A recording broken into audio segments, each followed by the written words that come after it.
Hello guys, my name is Aparajita. उम्मीद है आप सब बिल्कुल अच्छे हो and you all are doing great.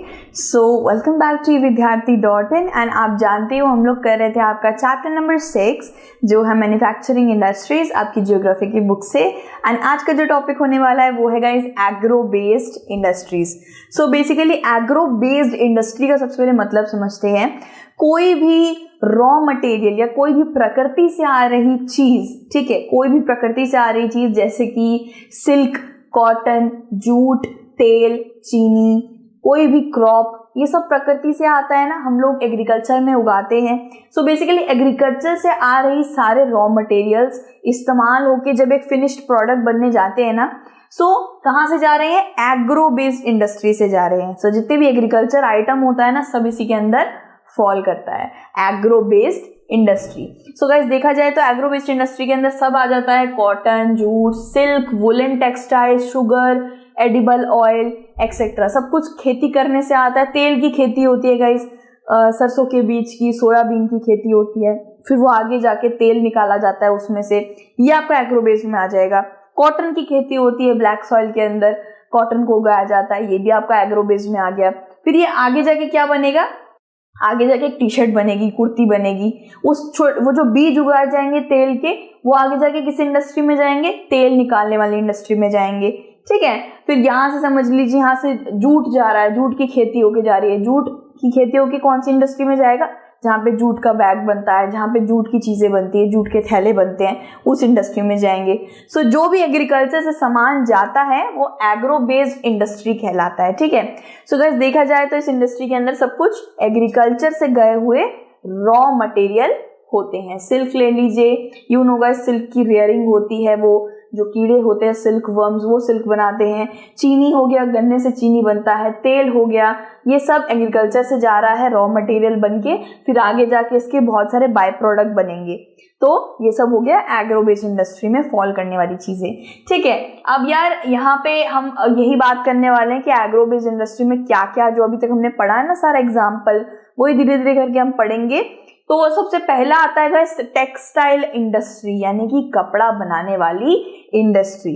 अब आपको एक चीज बहुत ही ध्यान से समझनी है गाइस कि जब एक कपड़ा बन रहा होता है या फिर एक T shirt, kurti, jeans, pant, कुछ भी बन रहा होता है, उसका पूरा एक चेन चल रहा होता है। वो बहुत ज्यादा लंबा प्रोसेस होता है। For example guys, cotton Plucker कोई और होता है, यानी कि कॉटन को बोने वाला कोई और होता है, उसको प्लक करने वाला कोई और होता है, उसको मार्केट में ट्रांसपोर्ट करने वाला कोई और होता है, धागा बनाने वाला कोई और होता है, यार्न बनाने वाला। कॉटन का धागा यार्न कहलाता है। इस तरीके से देखिए, इसको यार्न बोलेंगे, ठीक है। फिर उसको सिलाई करने वाला, वो अलग इंडस्ट्री होगी, वो अलग फैक्ट्री में लोगों द्वारा, भाई क्या कहते हैं, बड़ी बड़ी मशीन्स नहीं होती उषा की, उन सब से सिलाई हो रही है, ठीक है। उसमें कढ़ाई कोई और करेगा, बुनाई कोई और करेगा, सिलाई कोई और करेगा, फिर आगे जाके रंगाई, टाई एंड डाई का कोई और काम करेगा। फिर लास्ट में जाके भाई कोई ब्रांडेड शोरूम उसमें लोगो लगाएगा, अपना प्राइस टैग लगाएगा, उसको हैंगर में लटका के अपने शोरूम में लगाएगा, उसके बाद वो हम उसे खरीदेंगे। तो एक बहुत बड़ी चेन चली आ रही होती है गाइस, और जरूरी नहीं है कि इस चेन के अंदर सभी को सेम अमाउंट ऑफ पैसा मिले, सबको अलग अलग अमाउंट ऑफ पैसा मिलता है। मतलब जो ब्रांडेड शोरूम में अपना वो कपड़ा लगा रहा है, उसको शायद 3 से 4 हजार रुपए पर टी शर्ट मिले, क्योंकि यार उसके शोरूम में वो इलेक्ट्रिसिटी, मतलब इतनी सारी लाइटें लगा रहा है, एसी दे रहा है, सुंदर से सजा के रख रहा है, वो भी अपना थोड़ा सा जोड़ेगा ये पैसा एक्स्ट्रा। सो ये पूरी एक चेन चली आ रही होती है, सेल्फ रिलायंट चेन। मतलब हर कोई अपना अपना काम करके आगे पास करता चला जा रहा है, ठीक है। सो टेक्सटाइल इंडस्ट्री की बात करी जाए तो भारत में बहुत पहले से ही टेक्सटाइल इंडस्ट्रीज को बिठा दिया गया था। इंडस्ट्री भी छोड़िए गाइस, हमारे भारत के कारीगर, जो आर्टिसंस और वीवर्स थे, स्पिनर्स थे, उनके हाथों में पुश्तैनी ये कारीगरी की कला हमेशा से रही है। बहुत से लोग आजकल भी इंडिया में इसी से अपना पेट पालते हैं, ठीक है। सो ये एक इंडस्ट्री गाइस जो इंडिया में बहुत ही पहले से चलती आ रही है, पूरी कंप्लीट वैल्यू चेन चलती है आज के वक्त पे भी। आज के वक्त में भी बहुत से घरों से कपड़े, वो कॉटन का यार्न बनकर आता है, या किसी के पास कोई कॉटन उगाता है, उसकी बोरियां भेजता है मार्केट में, वो मार्केट की बोरियां फिर यार्न बनने को जाती हैं, फिर उसका कपड़ा बनता है, सिलाई कढ़ाई, ये प्रोसेस चला आ रहा है। हर कोई एक एक प्रोसेस में इन्वॉल्व होता है, ठीक है। एक ही बंदा सारे प्रोसेस में इन्वॉल्व नहीं हो सकता या सारे काम एक साथ नहीं कर सकता है, ठीक है। सो रॉ मटेरियल से सीधा हमको एक हाईएस्ट वैल्यू एडेड प्रोडक्ट तब्दील करके देता है। मतलब कि चेन की शुरुआत जब होती है तब ये एक इतना सा कॉटन बड होता है, ठीक है, और जब चेन का खत्म हो रहा होता है तो एक टी शर्ट बन के तब्दील हो जाता है। एक लो वैल्यू प्रोडक्ट मतलब लो रॉ मटेरियल से लेके सीधा हाईएस्ट वैल्यू एडेड प्रोडक्ट हमको मिलता है, ठीक है।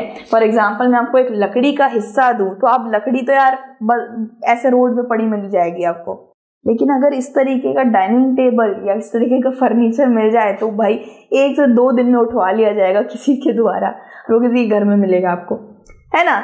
तो रॉ मटेरियल यस उसकी वैल्यू थोड़ी कम होती है, लेकिन जब वो फिनिश्ड प्रोडक्ट बन जाता है तब हम उसकी वैल्यू बहुत ज़्यादा ही लगाते हैं, है ना।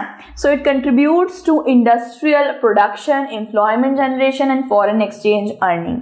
अब ये जो टेक्सटाइल इंडस्ट्री है जो बिठा रखी है भारत के अंदर, इससे क्या क्या बेनिफिट्स है गाइस। सबसे पहली बात तो लोगों की डिमांड पूरी हो रही है, लोगों को भी कपड़े चाहिए पहनने के लिए, ऑब्वियस सी बात है, लोगों की डिमांड बढ़ रही है, पॉपुलेशन भी बढ़ रही है, मतलब हर एक कपड़े पे जीएसटी टैक्स वगैरह तो लगता ही है, सरकार की बोनी भी हो रही है, सरकार को भी पैसा मिल रहा है, इंडस्ट्रियल प्रोडक्शन हो रहा है, जितना कपड़े की जरूरत होगी उतनी इंडस्ट्री सेटअप होगी, उतना पैसा मिलेगा, ठीक है।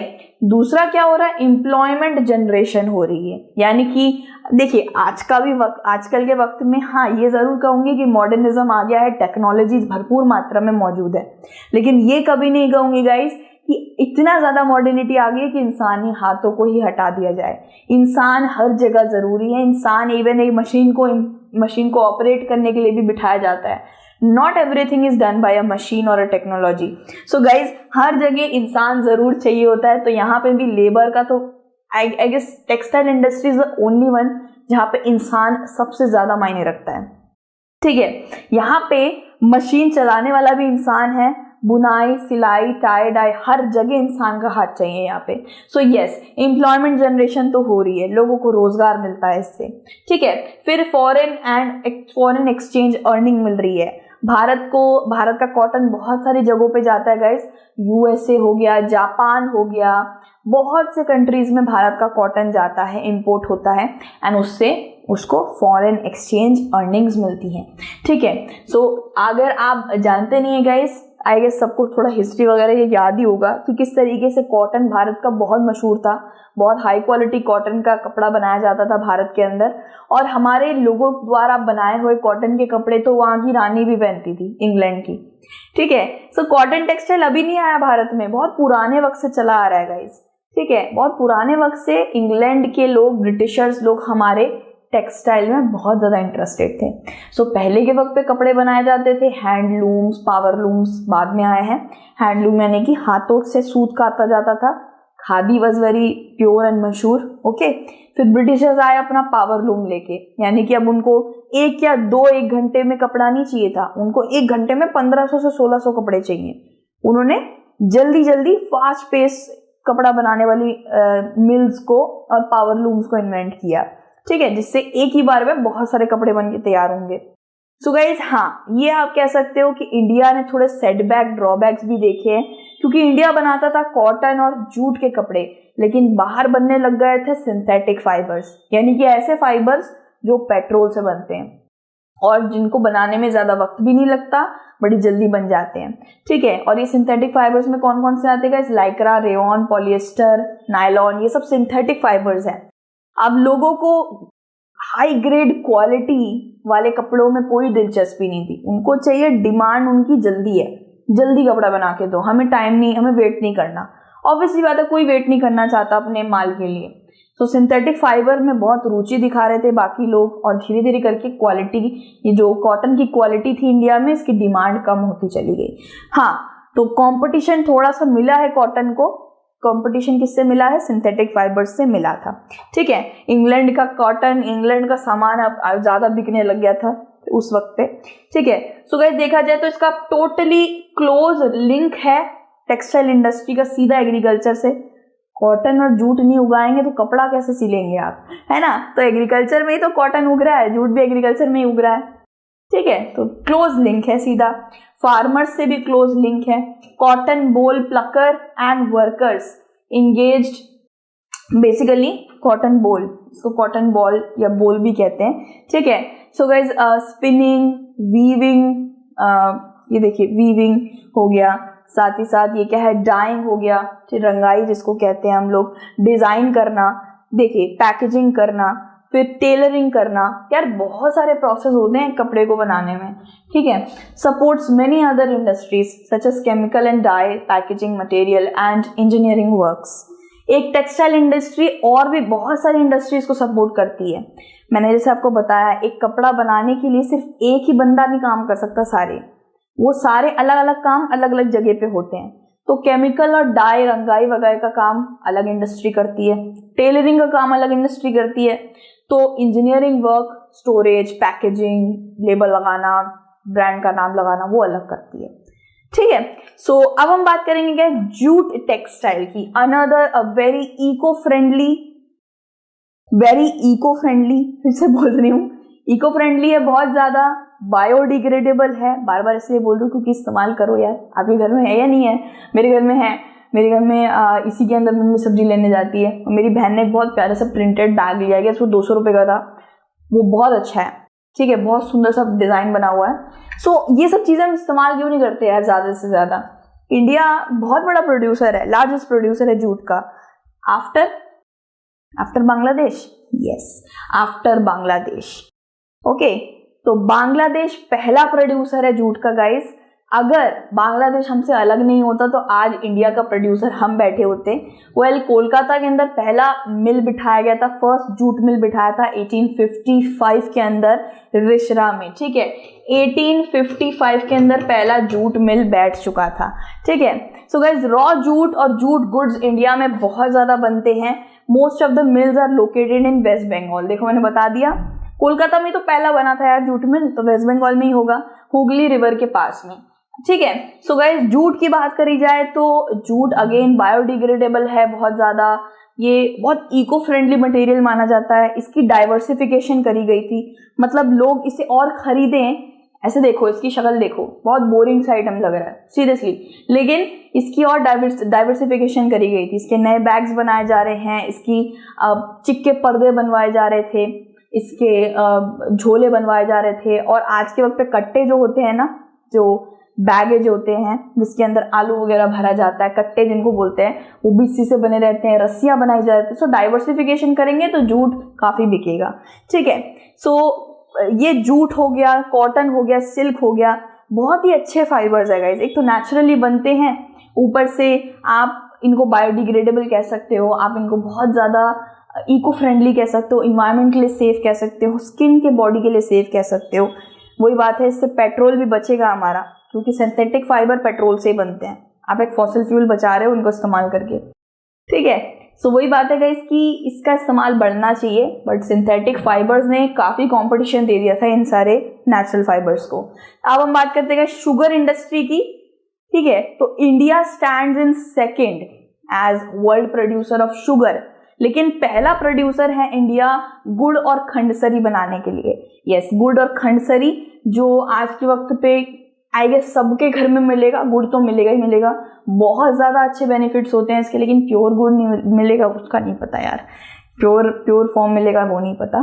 सो चीनी का सेकंड प्रोड्यूसर है और गुड़ और खंडसरी का फर्स्ट प्रोड्यूसर है, ठीक है। चीनी बहुत रिफाइंड बनती है, बहुत ही ज़्यादा रिफाइनरी प्रोसेस से बनती है, इसलिए उसमें कोई भी गुणवत्ता नहीं है, नथिंग इन इट, बेनिफिट होते ही नहीं है, it's like a poison for your body, ठीक है। तो यार यहाँ पे बात मैं बताना पड़ता है यार, मेरे को ना थोड़ा मन करता है आपको एक्स्ट्रा नॉलेज दे दूँ, वैसे आपको पता ही है, ऑब्वियस सी बात है, लेकिन ट्राई टू कट चीनी, ये हमारी बॉडी के लिए बिल्कुल अच्छा नहीं है। गुड़ वगैरह बहुत अच्छा होता है बॉडी के लिए, इतने बेनिफिट मैं क्या बताऊँ। So guys, this industry seasonal in nature, okay. अब कुछ चीज़ें जैसे कॉइन का ना प्रोज और कॉन दोनों होता है, मतलब टेल हेड दोनों साइड होता है ना, वैसे हर एक चीज़ का डिसएडवांटेज भी और एडवांटेज भी है। सो गाइस, देखा जाए तो जैसे फर्स्ट प्रोड्यूसर है खंडसरी गुड़ का, सेकंड प्रोड्यूसर है चीनी का। तो एक चीज़ और है इसकी, ये जो गुड़ और चीनी और जो भी बाय प्रोडक्ट मैं आपको बता रही हूँ, सब आते हैं गन्ने से, ठीक है। अब गाइज एक चीज है गाइज कि ये जो शुगर केन है ना, शुगर केन का थोड़ा सा ड्रॉबैक्स मैं आपको बता देती हूँ। सबसे पहली बात तो शुगर केन को पानी बहुत चाहिए होता है उगने के लिए, साथ साथ 9 से 16 महीने चाहिए इसको उगने के लिए। हार्वेस्ट ऑटम, बेसिकली ऑटम बहुत सारे महीने चाहिए होते हैं। सो ये सीजनल क्रॉप बोलेंगे आप इसको, यानी कि थोड़ा वक्त लग जाता है इसको उगने में। साथ ही साथ देखा जाए तो यार शुगर केन के और भी कुछ ड्रॉबैक्स है, जैसे कि अभी भी थोड़ा सा इसको डिले होता है ट्रांसपोर्ट करने में फैक्ट्री तक। शुगर केन को ट्रांसपोर्ट करने में, जैसे बड़े बड़े टेम्पो में शुगर केन जाता है, बड़ी स्लो स्पीड में चलता है, तो डिले हो रहा है। पहली चीज तो ये हो गई। दूसरी चीज हो गई, अभी भी बहुत सारे इनएफिशिएंट मेथड्स इस्तेमाल कर रहे जा रहे हैं एग्रीकल्चर में शुगर केन को उगाने के लिए। मेथड्स को थोड़ा इंप्रूव करना चाहिए। तीसरी बात क्या हो गई गाइस, इसका जो बैगेज होता है, यस बैगेज क्या होता है, BEGGASE बैगेज। बेसिकली ये शुगर केन गया तो हमें तो यार मतलब जूस में इंटरेस्ट है, बाकी जो बाहर का छिलका आउटर लेयर जो भी बचता है उसका इस्तेमाल ज्यादा से ज्यादा नहीं हो रहा है, उसको इस्तेमाल करना चाहिए। कहाँ पे कर सकते हो गाइस, बेसिकली एनिमल फीड में कैटल्स को खिला सकते हो आप, एज अ खाना उनको दे सकते हो। दूसरा, आप पेपर बना सकते हो, बहुत अच्छे खुरदुरे पेपर नहीं होते बायोडिग्रेडेबल नेचुरल वाले पेपर, वो बना सकते हो आप, ठीक है। साथ ही साथ डिस्पोजेबल प्लेट्स वगैरह भी बन सकती हैं, जैसे साल लीव्स की प्लेट्स बनती है, हम उसमें खाना खाते हैं, दुर्गा पूजा वगैरह में खिचड़ी वगैरह जिसमें देते हैं। तो यार अच्छे यूजेस भी निकल सकते हैं। ये 3-4 मैंने आपको बता दिए जो गन्ने के उगाने से लेकर इनएफिशिएंट मेथड, डिले होता है, एंड बैगेज का इस्तेमाल मैक्सिमम करना चाहिए, ठीक है। बैगेज किसको कहते हैं गाइस, आउटर लेयर गन्ने की, ओके। सो यहाँ पे हमने पढ़ लिया भाई चीनी वगैरह के बारे में। अब यार इनके प्रोड्यूसर्स को देख लीजिए, कौन कौन किसका प्रोड्यूसर है, ठीक है। सो बेसिकली हम लोग यार यहाँ पे बात करने वाले कि कौन कौन से स्टेट्स बेसिकली क्या क्या उगाते हैं, ठीक है, और क्या कहाँ पे क्या क्या चलता है, ठीक है। तो यार कॉटन टेक्सटाइल की बात करें तो स्पिनिंग जो होती है, जिसको बोलते हैं कताई, ठीक है। सो कताई जो चलती है, यानी कि स्पिनिंग जो चलती है, वो महाराष्ट्र, गुजरात एंड तमिलनाडु में ज्यादा सेंट्रलाइज है। इनफैक्ट आप ये भी कह सकते हो कि ब्रिटिश जमाने के वक्त से मुंबई और थोड़ा सा बंगाल और गुजरात, तमिलनाडु, ये कुछ ऐसे बहुत ज्यादा मेन प्रेसिडेंसी थे जहां पे सबसे ज्यादा एक्टिविटीज चलती थी कॉटन वगैरह की। सो या वेस्टर्न स्टेट्स में ज्यादा कॉटन उगाया जाता है, Maharashtra, Gujarat, Tamil Nadu and all. Tamil Nadu southern पड़ गया, ठीक है। फिर गाइस वीविंग की बात हो रही है, वीविंग यानी कि बुनाई, ठीक है। तो बुनाई गाइस हाईली डिसेंट्रलाइज कर रखा था। हाईली डिसेंट्रलाइज का मतलब बुनाई थोड़ी सी मशीनरी और टेक्नोलॉजी के इस्तेमाल से ना बनाया जाए। बुनाई का काम अभी लोगों द्वारा ही करा जाता है, हाईली स्किल्ड लेबर्स या ट्रेडिशनल वर्कर्स द्वारा ही करा जाए, वरना अगर ये भी हम लोग मशीन के द्वारा करवाएंगे तो उनका रोजी रोटी छीन ली जाएगी। सो अभी भी ट्रेडिशनल स्किल्स को बरकरार रखना चाहिए, हमें हमारे रूट्स को कभी नहीं काटना चाहिए। You know machinery, modern technology, it's just nothing, okay. जो हमारे पास हमारी पूंजी है, that is all traditional skills and everything, and वो लोग अपनी पूंजी अपने आगे की जनरेशन को देकर जाएं। जरी, कॉटन, सिल्क की एम्ब्रॉयडरी वर्क, ये सब हमको तो सुंदर लाइक लहंगा वगैरह हम लोग पहनते हैं ना, ये सब चीजें अगर खत्म हो जाएगी और हम भी मॉडर्न वेस्टर्न क्लोथ्स में आ जाएंगे, मशीनरी के work, it's like nothing, okay. So वही बात है गाइस कि एक पैकेट वाले मतलब केले के चिप्स में और घर में बने हुए केले के चिप्स में बहुत फर्क होता है। सो हमें हमारी वीविंग्स, हमारी रूट्स को कभी छोड़ना नहीं चाहिए। तो कॉटन टेक्सटाइल, बेसिकली कॉटन कहाँ उगता है, हमने क्या क्या बताया, महाराष्ट्र, गुजरात एंड तमिलनाडु। अब हम बात करते हैं जूट टेक्सटाइल की।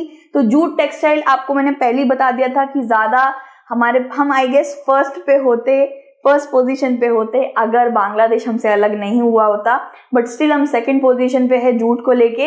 And West Bengal and adjoining areas of Bihar, Orissa and Uttar Pradesh, Kolkata, ये सब जूट बहुत ज्यादा उगाते हैं। एक चीज और गाइस, कोलकाता एक बहुत बड़ा अर्बन सेंटर है, मतलब एक शहरी इलाका है, ठीक है, शहरी राज्य है।